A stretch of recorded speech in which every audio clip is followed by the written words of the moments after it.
One thing that I was really able to develop in the college is the environment, and the environment supporting me in developing clarity of reason. Most college situations are, lots of students, tens of thousands, usually partying, and the social scene is a big priority of it. But does it allow you to develop that clarity of reason? My college experience just happened to be that we would meditate for an hour and a half every morning, and we lived in a place where there was 8 students, and everybody was Kriyabans and devoted to Paramahansa Yogananda. And so that really helped me realize the importance of environment in developing that clarity of reason.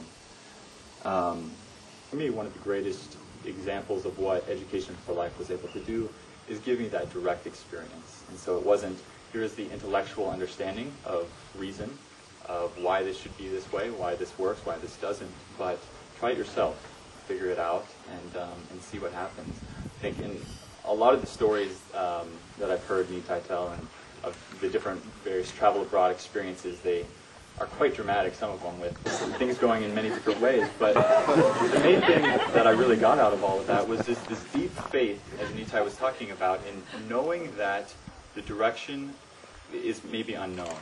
Where we're trying to go exactly is not quite figured out. But that faith and that devotion will guide us and direct us to wherever we're wanting to go.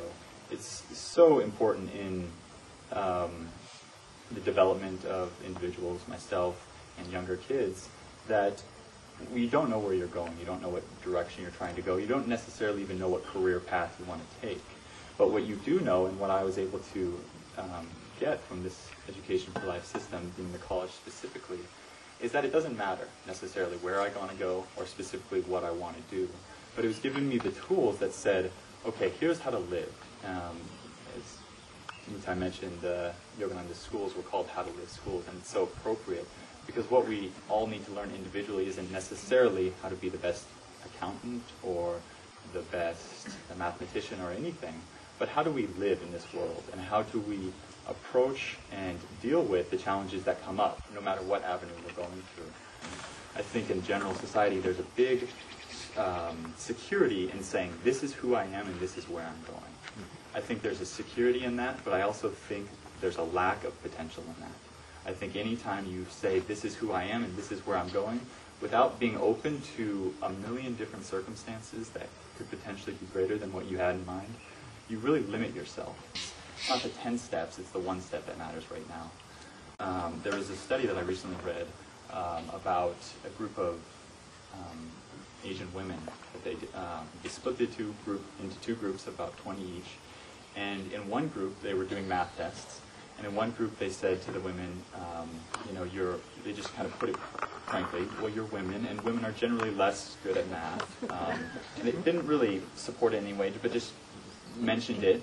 And then they had those women take tests, math tests. And then with the other group, they said, yes, well, you're Asian women. Asian women are generally really good at math. And they just reinforced that positive affirmation. Maybe it was true to these women specifically, maybe not. But it turned out that those women, with that positive reinforcement, did 50% better than the other women. And they came from the same background, the same everything. And you really recognize the importance of positive reinforcement.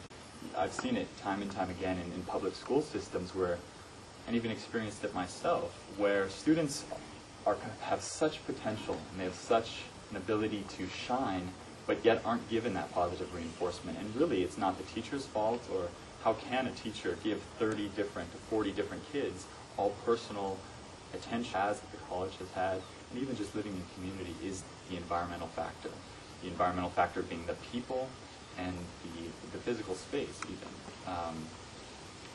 Living in community, you're constantly fed that positive reinforcement by the people that you're living with, working with, and just interacting with on a daily basis.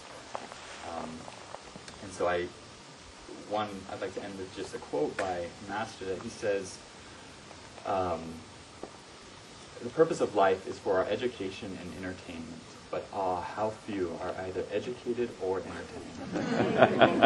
And I think the emphasis isn't necessarily or learn new things.